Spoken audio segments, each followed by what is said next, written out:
네, 학부모님 안녕하세요. 네, 코로나로 인해서 대면 연수를 할 수가 없어서 온라인 연수로 만들고 있습니다. 모든 것은 이론적 배경이 막 탄탄하게 있는 것이 아니라 학교에서 아이들을 오랜 시간 봐오면서 느꼈던 것들, 그리고 실제로 학교나 이런 곳에서 이루어지는 이야기들을 중심으로 하고 있으니까요. 혹시라도 나는 뭐 다 아는 얘기야 라고 생각하신다면 안 들으셔도 괜찮습니다. 하지만 조금이라도 도움이 되셨으면 하는 마음에서 준비를 했습니다. 곧 다가올 7월에는 그림책 작가 두 분을 지금 섭외를 했습니다. 학부모님들과 그림책 작가들이 만나서 자녀교육 또는 그림책 읽기에 대한 이야기를 할 수 있는 시간을 마련해 보려고 합니다. 물론 이때 마스크를 꼭 하시고 개인 방역을 하시고 오시면 좋을 것 같습니다. 네, 오늘은 아이들끼리의 싸움, 다툼이죠. 어떻게 해결할까? 네, 학교 혹은 가정에서 어떻게 해결하면 좋을지에 대한 이야기를 함께 나눠보려고 합니다. 네, 우선 공동체라는 것은 무엇인지에 대한 이야기를 먼저 하는 것이 맞는 것 같습니다. 학교는 아이들이 거의 처음 접하게 되는 공동체죠. 가족을 제외하면 가족 이외에 처음 접하는 공동체라고 할 수 있습니다. 자, 공동체란 공통의 가치를 공유하는 사회적인 제가 오타가 났나요? 사회적인 단위입니다. 사회적인 좀 전에 만들다가 오타가 났네요. 죄송합니다. 사회적인 단위인데요. 공통의 가치, 반 아이들끼리 어떤 비슷한 목표를 가지고 서로 잘 지내기 위해서 또는 공동의 목적을 공유하는 그런 단위가 되겠습니다. 담임 선생님을 중심으로 해서 어떻게든 좋은 방향으로 가기 위해서겠죠. 교육학자인 파커 파머는 이런 얘기를 했다고 해요. 약간 우스갯소리 같은데요. 공동체란 내가 가장 함께 하고 싶지 않은 사람이 있는 그곳. 하지만 그 사람이 떠나가면 똑같은 사람이 또 오는 곳. 네, 이 이야기는 뭘까요? 네, 제가 회복적 생활교육이라는 연수를 받으면서 강사님이 하셨던 말을 적어놨던 건데요. 나랑 계속 갈등을 빚는 사람이 있다는 거죠. 그 공동체 안에는. 아마 부모님들 아이들한테 들으셨을 수도 있어요. 엄마, 아빠, 내 얘만 없었으면 좋겠어. 얘 때문에 너무 힘들어. 학교 가기가 싫어. 이런 얘기 들으셨을 겁니다. 근데 이상하게 그 아이가 막 전학을 가거나 또는 학년이 바뀌어서 그 아이가 없어지면 이상하게 또 있습니다. 자, 그거는 어떤 아이한테 문제가 있어서가 아니라 나와 생각이 다른 아이가 분명히 어딘가에 존재하기 때문입니다. 자, 이런 걸 우리가 갈등이라고 하는데요. 네, 갈등이라는 말은 칡나무를 뜻하는 갈자와 등나무를 뜻하는 등자가 있습니다. 서로 막 얽혀 있는 거지요. 자, 그런데 이런 칡나무, 등나무 이렇게 얽혀 있는 모습처럼 서로 의견이 다르고 서로 간에 생각이 다르기 때문에 막 얽히고 설켜 있는 관계를 이야기합니다. 자, 그런데 건강한 공동체란 그러면 갈등이 전혀 없는 이렇게 서로 간에 의견 대립이 없는 그런 곳일까? 우리가 연못 중에 고요하게 물결이 전혀 일지 않은 연못이 있습니다. 위에서 보면은 괜찮아 보이지만 그 안에서는 어떻게 되고 있을까요? 네, 썩고 있겠죠. 물결이 계속 일고 그 안에를 흔들어 줘야지만 썩지 않고 있는데요. 건강한 공동체라는 것은 갈등을 숨기고 있는 공동체가 아니라 이 갈등이 안 생기는 공동체도 아니라 갈등을 어떻게 평화롭게 해결하는가. 자, 평화롭게 해결하는 공동체를 이야기를 합니다. 자, 이렇게 갈등을 평화롭게 해결하는 것을 우리가 정의롭게 해결한다라고 하는데 과연 정의란 무엇일까요? 자, 우리 법원에서 볼 수 있는 정의의 여신상이네요. 한쪽은 칼을 들고 있고요. 한쪽은 저울을 들고 있습니다. 자, 저 저울은 잘못의 무게를 재는 거고요. 칼을 들고 있다는 얘기는 그 잘못에 대한 벌을 주겠다는 얘기입니다. 자, 이런 것을 우리가 바로 응보적 정의라고 합니다. 잘못에 대해서 고통을 주고요. 그 다음에 그걸로 인한 통제를 하고 그로 인해서 사람을 바르게 변화시킨다. 그러니까 우리가 예전에 학교를 다닐 때 보면은 잘못하면 벌 청소시키고요, 손바닥 맞고 막 이랬던 때를 떠올리면 아주 쉬울 것 같습니다. 그런데 이렇게 되면은 법이 엄격할수록 범죄가 없어야 되는데, 법이 엄격하다고 해도 범죄는 계속 일어난단 말이죠.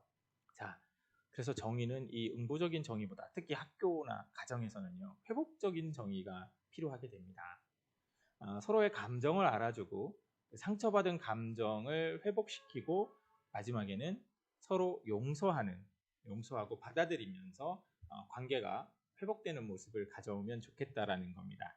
이 회복적 정의는요, 제가 책을 읽고 연수를 받다 보니까 이런 이야기가 있어요. 캐나다에서 1974년에 처음 이런 사건이 있었다고 하는데요. 엘마이라라는 지역에서 10대 소년 2명이 술을 먹고 난동을 부립니다. 그래서 22개의 가정이 피해를 입어요. 주차되어 있던 차량의 타이어를 찢고 집 유리창을 막 파손하고, 자, 빈집털이도 합니다. 결국 체포돼요, 아이들이. 근데 보호관찰관 2명이 이 아이들을 바로 그냥 법정에 넘길 수도 있었을 텐데, 그게 아니라 아이들과 이 피해를 입은 집을 돌아다닙니다. 왜 그러냐면 자기가 피해를 입힌 사람들이 어떤 고통을 당하고 있는지를 직접 보게 하는 거죠. 단순히 벌을 받는 것이 아니라. 근데 이 10대 소년 2명은 이제 부모가 없이 부모를 한쪽을 잃거나 해서 좀 이렇게 지냈나 봐요. 자기들의 그 신세를 비관한 것이요. 이렇게 행동을 했는데, 그 중에 한 집을 방문을 했을 때 이런 일이 있었다고 합니다. 나이 드신 노 부부가 사는 집인데, 어떤 꽃병이 하나 깨졌어요. 이 아이들이 들어가서. 그런데 그 꽃병은 죽은 막내 아들이 선물을 한 꽃병이라는 거죠. 이제 다시 되돌릴 수 없는 거죠. 자, 본인들의 잘못으로 인해서 다른 사람에게 어떠한 피해를 끼쳤는지를 알게 되는 것. 그럼으로 인해서 내가 어떤 잘못을 했는지, 그리고 어떻게 하면 이분들의 마음을 다시 회복시킬 수 있을까를 생각을 하게 된 거죠. 그래서 실제 이 아이들 2명은 주 1회씩 마을을 다니면서 집에 잔디를 깎아주기로 했답니다. 그런데 그렇게 하고 나서 참 이상한 일이 생겼는데요. 마을의 주민들이 이 아이들이 잔디를 깎고 나면 꼭 그날은 저녁을 먹고 가라라고 이야기를 했다고 합니다. 마을 사람들이 아이들을 품어준 거죠. 이 아이들의 마음, 그 다음에 피해를 입은 사람들의 마음도 이렇게 회복이 되는 그런 모습을 봤습니다. 만약에 이 아이들이 그냥 감옥에 갔다면 어떤 결과를 가지고 왔을까요? 감옥에 가서 고생을 했어요. 네, 나와서 보복을 하고 싶었을 것 같습니다. 내가 잡히지 않았다면 감옥에 안 갔을 텐데 하는 등의 보복이 있었겠지만, 그렇지 않는 일이 있었다고 합니다. 자, 우리는 아이들을 대하면서, 부모가 또는 교사가 아이들을 대하면서 어디에 초점을 두고 있을까요? 네, 아이들끼리 갈등이 생겼어요. 너 친구 때렸으니까 벌 청소해. 네, 친구를 때렸어요. 벌 청소를 한다고 맞은 친구가 마음이 풀리나요? 네, 이건 가해자라는 말도 무섭네요, 사실은. 친구를 때린 이 아이에게 초점을 맞추는 거죠. 잘못한 아이에게 초점을 맞추는 거죠. 피해를 입은 아이가 아니라. 자, 또는 얼른 사과해. 그럼 미안해라는 말을 하고 끝내죠. 미안해라는 말, 억지로 나온 이 미안해라는 말이 아이의 마음을 회복시켜 줄까요? 자, 사과했으니까 됐지? 네. 우리가 흔히 하는 말로, 자, 이렇게 했으니까 됐어. 이렇게 어른이 단정지어 버리면 안 되겠지요. 저는 초등학교 4학년 때로 기억을 하는데요. 아주 충격적인 경험이 있습니다. 저희 반에 남자애와 여자애 둘이 싸웠어요. 말다툼을 했어요. 누가 누구를 좋아하네 마네 뭐 이런 걸 가지고서 싸웠던 기억이 납니다. 그러자 선생님께서 아이 둘을 불러내서 충격받지 마세요. 서로의 뺨을 때리게 했습니다. 네, 1980년대니까요. 그런 일이 있었던 것 같습니다. 아무리 그래도 제가 보기에는 너무 충격적인 장면이어서 잊혀지지가 않습니다. 처음에는 툭 쳤어요. 그랬더니 그것밖에 안 때려? 더 세게! 이랬어요. 근데 세게 때리다 보니까, 한 명이 세게 때리니까 다른 친구가 마음이 상합니다. 그래서 더 서로 세게 때리면서 나중에는 서로 막 난투극이 되는 모습들을 봤어요. 이건 전혀 두 아이의 잘못, 서로 다퉜던 것과는 너무나 거리가 먼 해결책이 아닌, 서로 갈등을 더 증폭시키는 이런 일이었던 것 같습니다. 자, 이거는 왜 그러냐면요. 그 아이들의 행동에 초점을 맞추고 네가 쟤한테 기분 나쁘니까 때려. 자, 너도 때려. 이렇게 된 거죠. 자, 그런데 우리가 지내면서 아이들의 감정을 먼저 살펴줘야 되는데요. 예전에 제 경험을 한번 말씀을 드리겠습니다. 한 아이 어머니가 아침에 아이를 데리고 학교에 오십니다. 저희 반은 아니었는데 아이의 뺨이 얼핏 봐도 좀 많이 부어 있어요. 그 전날 트램플린장에서 우리가 흔히 방방이라고 하는 것이죠. 거기에서 아이 둘이 다툼이 있었는데 다른 친구가 아이의 뺨을 때렸답니다. 네, 제가 그래서 교장 선생님께 말씀을 드려서 아이들을 데리고 상담을 했습니다. 네, 가장 먼저 했던 일이 바로 어떤 감정이 들었는지를 얘기를 한 거예요. 뺨을 때린 애한테 먼저 물어봤습니다. 어떻게 해서 뺨을 때리게 됐어? 근데 이때 중요한 것은 너를 혼내려는 게 아니라 너희들 사이의 관계를 더 좋게 하기 위해서야 라고 이야기를 했습니다. 자, 그러면 어떤 감정인지를 물어봐야 되죠. 그래서 왜 때리게 됐는지, 어떤 감정이 들었기 때문에 때렸는지를 물어봤더니 이렇게 얘기를 하더라고요. 제가 깝쳐서요. 그래, 그럼 깝친다는 거는 어떤 의미야? 라고 얘기를 했더니 하지 말라는 걸 자꾸 하잖아요. 뭐 이렇게 얘기를 합니다. 그래서 그러면 그 친구가 하지 말라는 행동을 계속할 때는 어떤 느낌이 들었니? 라고 물어봤어요. 그랬더니 뭐 짜증이 났대요. 그래서 맞은 친구한테 물어봤습니다. 이 아이가 지금 너의 행동으로 인해서 짜증이 났다는데 이 짜증이 났다는 말을 들으니까 어떠니? 이렇게 물어봤습니다. 그랬더니 그거는 좀 미안해요. 그래? 그럼 너는 맞았을 땐 어땠니? 그랬더니 뭐 너무 당황스럽고 놀라고 화가 나고 막 이런 얘기를 해요. 자, 서로의 감정을 계속 물어봅니다. 너는 이때 감정이 어땠어? 너는 이때 감정이 어땠어? 자, 이렇게 얘기하면서 저만 듣는 것이 아니라 상대방의 감정을 온 마음을 다해서 듣게 되는 거죠. 아이들은요, 대부분 내가 이런 행동을 했을 때 다른 사람들이 이런 감정을 가질 거다라는 생각을 잘 못합니다. 왜냐하면 자기 중심적이라는 말을 많이 하죠. 그런데 그것보다는 누구나 그래요. 우리 어른들도 그렇죠. 다른 사람 감정을 내 감정처럼 이해하지 못합니다. 공감 능력이 아무래도 부족하게 되죠. 자, 이렇게 얘기를 한 3, 40분 정도 아이들하고 했어요. 그러고 나서 두 친구가 서로 웃으면서 나갔습니다. 그 뺨을 때린 친구 부모님께 찾아가서 사과를 하기로 하고요. 뭐 이렇게 아마 그런 것 없이 어른들이 또는 학교에서 먼저 뭐 학폭위를 연다든지 했으면 이런 일이 생기지 그렇게 해결을 할 수가 없었을 것 같습니다. 자, 만약에 우리 아이가 학교에서 다른 친구와 다퉜다면 어떻게 해야 될까요?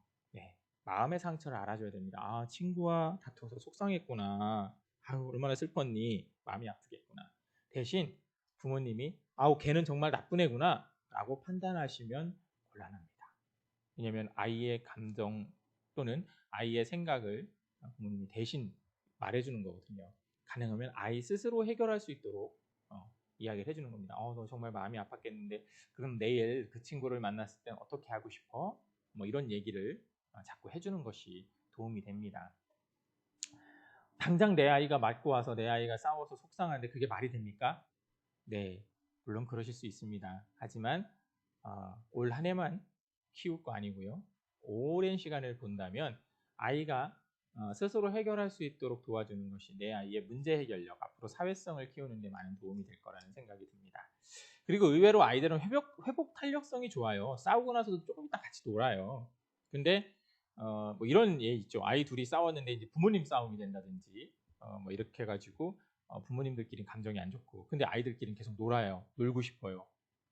근데 부모님이 못 놀게 해요. 뭐 이런 일이 생기는데 영화의 한 장면 중에 이런 게 있습니다. 영화 우리들이라는 영화를 보면 초등학교 4학년 아이들인데 거기에 이제 그 유치원 다니는 꼬마가 있어요. 친구랑 계속 싸우고 막 그래요. 친구가 좀 등치가 커서 이렇게 걔를 때렸어요. 그래서 누나가 옆에서 막 물어봐요. 그래서 야 맞고 가만히 있었어? 그랬더니 막 싸웠어. 그래서 맞고 가만히 있었어? 응. 나도 때렸어. 막 해요. 근데 그래서 어떻게 했어? 그랬더니 그러다 놀았어. 이래요. 야 맞았는데 그냥 놀아? 너 걔랑 놀지 마. 막 이러니까 그럼 누구랑 놀아? 라는 얘기를 합니다. 자, 아이들은 싸우기도 합니다. 그러면서 놀 사람도 필요한 거예요. 집에서 아마 자녀가 2명 이상 있으신 분들은 쉽게 이해될 거예요. 아이들끼리 하루에 우리 어른들이 흔히 하는 얘기로 12번도 싸웠다가 12번도 화해하죠. 예, 그런 모습들을 많이 보입니다. 자, 그럼 자녀들끼리 집에서 싸울 때는 어떻게 하면 좋을까요? 자녀들끼리 싸워요. 부모의 개입은 최소화하는 것이 좋습니다. 부모님이 야, 큰애 네가 잘못했어, 둘째 네가 잘못했어 이러는 것보다는요, 아이들 스스로 해결해 보도록 하는 겁니다. 그래서 아까 말씀드렸던 것과 비슷한 방법으로 감정을 서로 나누게 해주는 것이 상당히 좋고요. 저는 이 방법을 얼마 전부터 쓰는데요. 상황을 글로 써보는 겁니다. 이제 감정이 격해져서 막 이야기를 하는 것보다는 어떤 일이 있었는지를 글로 정리를 해보는 거예요. 그때 무슨 일이 생겼었는지 상황을 쓰고요. 그 중에 언니 오빠의 잘못, 동생의 잘못보다는 내 잘못을 먼저 써봅니다. 그리고 만약에 내가 그 잘못된 행동을 하지 않았다면 싸움이 일어났을까, 어땠을까를 적어보는 거죠. 네, 의외로 다툼이 쉽게 평화적으로 해결되는 모습을 보입니다. 학교의 상황도 이와 비슷하다고 볼 수 있습니다. 아이들끼리 다툼을 크게 보면 학교폭력이 될 수 있지만요, 작게 보면 커가는 과정이라고 볼 수도 있습니다. 제가 몇 년 전에 이야기를 들었는데요. 초등학교 1, 2학년에 학교폭력 그 위원회가 열리는 경우가 상당히 많다고 합니다. 아이들에게 과연 좋은 일일까라는 생각이 들어요. 상처로 남지 않을까 좀 걱정이 되기도 합니다. 네, 어느 집단이나 갈등은 있습니다. 사람은 누구나 생각이 다르기 때문이지요. 부모가 이 갈등을 대신 해결해주면 아이는 더 이상 갈등을 해결하려고 하지 않습니다. 네, 우리 너무 음식도 부드러운 음식을 먹으면 위가 일을 안 한다고 하죠. 좀 거친 음식을 먹어줘야 위도 일을 하고 몸도 튼튼해진다고 하는 것처럼 적당한 갈등 상황에서 그걸 해결하는 연습은 반드시 필요합니다. 우리 아이를 의존적인 아이가 아닌 다른 사람의 감정도 좀 배려하면서 살필 수 있는 아이로 커나가도록 도움을 주셨으면 좋겠습니다. 학교에서도 많이 노력하고 있습니다. 네, 우리 진천 상신초를 응원해 주시는 학부모님 모두 고맙습니다. 그리고 이 자료는 김차명 선생님이라는 분께서 만드신 PPT 폼을 활용했습니다. 어린 왕자 되게 예쁘고 추억이 새록새록 돋아나셨을 거라고 생각이 듭니다. 네, PPT를 만들 수 있도록 이렇게 공유를 허락해 주신, 저는 잘 몰라요 그분이 누군지, 네, 김차명 선생님께 감사 인사를 드리면서 오늘 이야기 마치겠습니다. 부모님들께 조금이라도 도움이 되셨길 바랍니다. 고맙습니다.